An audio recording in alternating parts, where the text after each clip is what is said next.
美国人眼中的轰20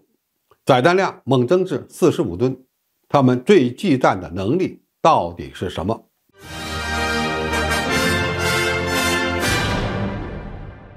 观众朋友，大家好，我是付前少。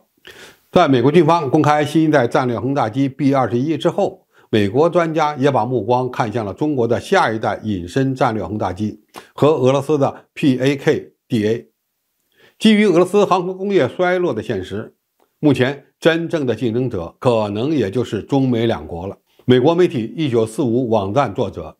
布伦特·伊斯特伍德在数月内先后发表了2篇对中国轰20战略轰炸机性能的猜测文章。在1月份刚刚发表的文章中，他认为轰20拥有45吨的载弹量、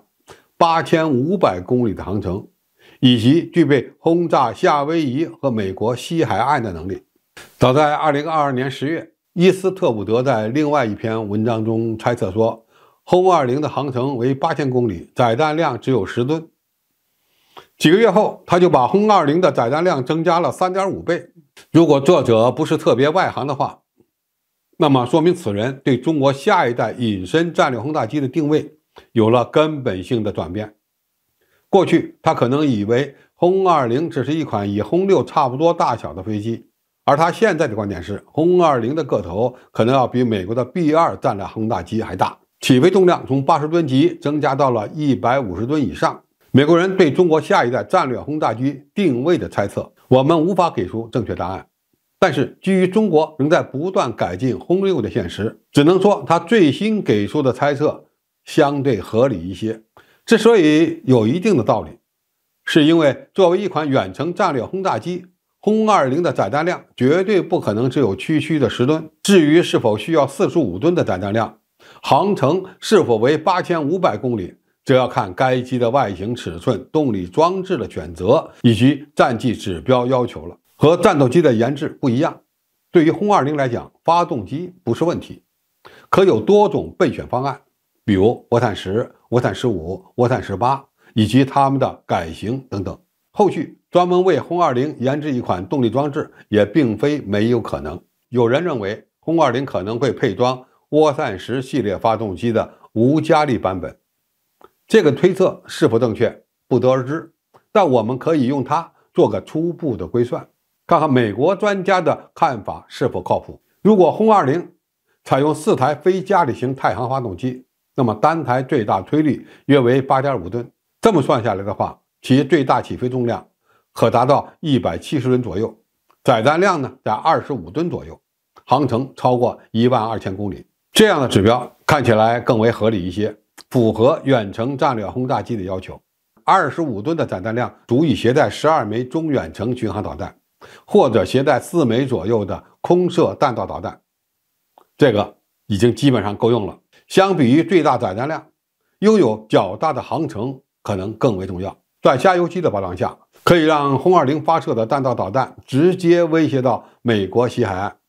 用普通的巡航导弹攻击夏威夷也是没有问题的。要想达到威慑的目的，这2项指标是刚性的需要。如果轰20采用4台涡扇15或涡扇18，其单发推力起码为12吨，那么该机的起飞重量就可以超过200吨，航程和载弹量都会更大。现在的问题是，西方最忌惮中国的新型战略轰炸机拥有什么样的能力？隐身特性、最大速度、最远航程、机载武器还是载弹量？其实第一位的应该是航程。犯我中华者，虽远必诛，投送能力远就是威慑。首先，中美军事科技竞争关键是构建战略优势。中国的战略轰炸机如能威胁到美国的西海岸，用空射弹道导弹让美国保持头脑冷静，或者打破美军的心理优势，对于平衡中美核战略态势而言非常重要。其次，从战术的角度来看，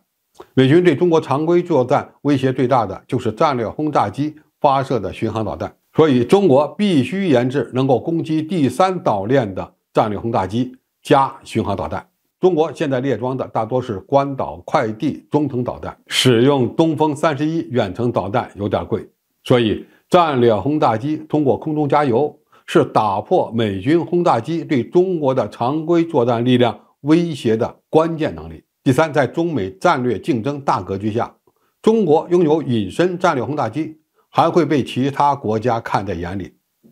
这是一种力量的宣示，证明中国的能力，美国有的，中国也有。从这个角度来看，中国发展超级航母、隐身战略轰炸机都是中美战略竞争的需要，而且呢还相当紧迫。总体而言，美国专家对中国下一代战略轰炸机性能指标的分析有点脱离现实，并不准确。中国的隐身战略轰炸机需要具备哪些能力，就会拥有什么样的性能，